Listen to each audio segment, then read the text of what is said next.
ঈদে আসছে এক ভিন্নধর্মী পারিবারিক গল্প নিয়ে। নাটকের নাম হলো মন বদল, যেখানে একসাথে দেখা যাবে যমজ দুই বোন যারা ও সারাকে। দুজনেই একরকম, কিন্তু মনের মিল একদমই নয়।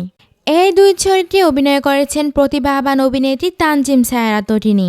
নাটকের গল্পে ফুটে উঠবে যমজ বোনদের খুনসুটি, ভুল বোঝাবুঝি আর কিছু অপ্রত্যাশিত টুইস্ট। গল্প মোড় নেয় আরও নাটকীয়তায় যখন বিয়ে ঠিক হয় সারার সঙ্গে এক তরুণ ডাক্তার আদিল। কিন্তু কে এই আদিল? কী হতে চলেছে এই বিয়েতে? আদিল চরিত্রে অভিনয় করেছেন ফারহান আহমেদ জুবান। এতটুকু বলেই থামলে হবে না, নাটকে রয়েছে এক বিশেষ চমক, একটি আইটেম গান যেখানে জলসে উঠবেন মুমতাহিনা চৌধুরী টয়া।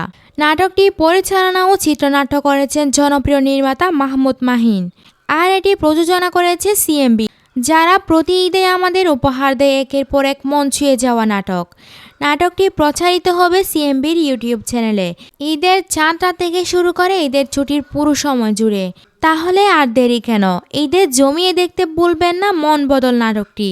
বন্ধুরা, এই ছিল ঈদের বিশেষ নাটক মন বদল সম্পর্কে বিস্তারিত। নাটকের গল্প, অভিনয় আর চমকগুলো কেমন লাগলো কমেন্টে জানাতে ভুলবেন না। ধন্যবাদ।